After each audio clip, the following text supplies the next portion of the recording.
friends, welcome back to another Before You Read lecture. This is our third lecture in our series on the book of Job, and this will focus on Job 32 through 37.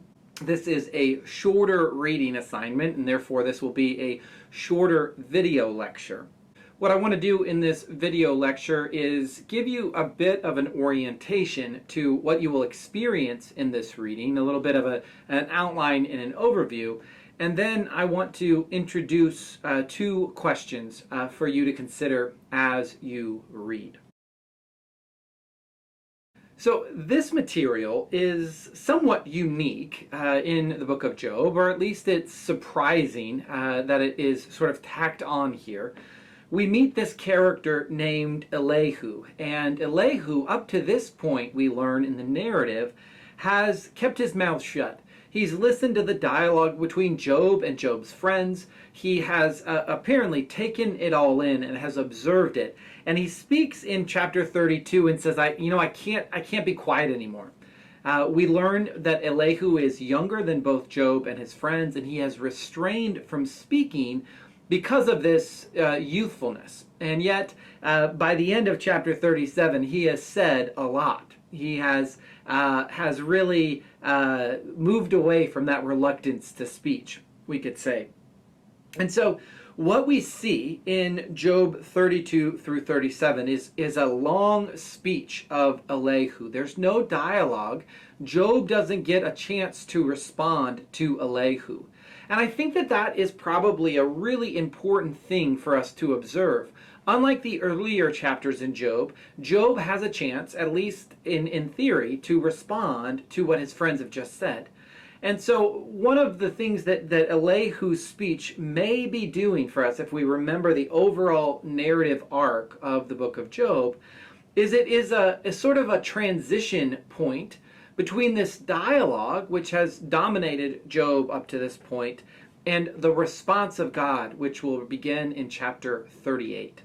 And so we might speak together, we might think together about what is the function of this passage, what is the function of this speech in preparing us, or in preparing Job to hear God speak in chapter 8. What do we see in these chapters? First, in chapter 32, Elihu speaks, and he largely turns his attention to Job's friends. He rebukes them, and he says, you haven't given an answer to Job. You've sort of been stumped by Job, or maybe you've been too cowardly to answer Job. I will speak. I will give an answer to Job.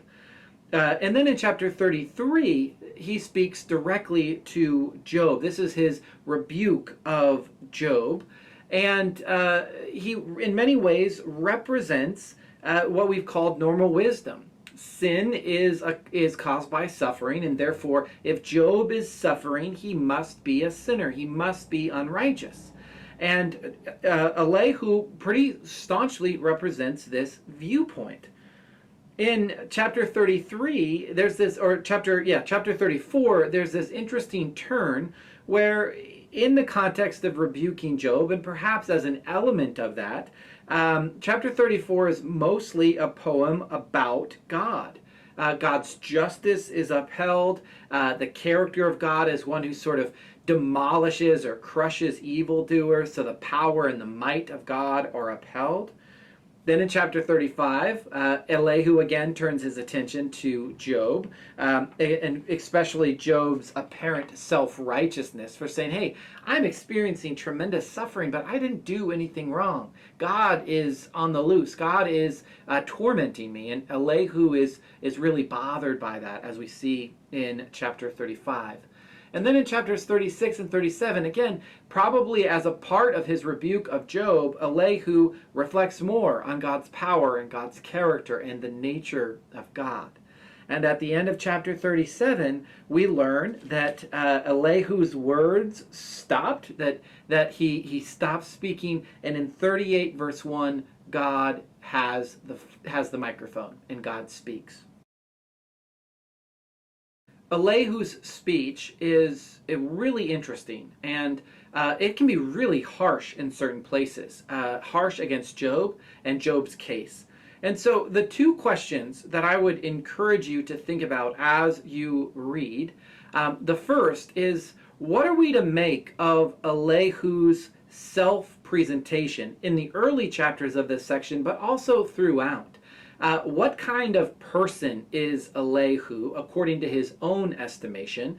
And what kind of person is Elihu based on how he engages Job, on what he says? Okay, so focus on the character and the self-presentation of Elihu. In addition to that, I would encourage you to take note of how Elihu understands God. What is Elihu's understanding of God and God's activity?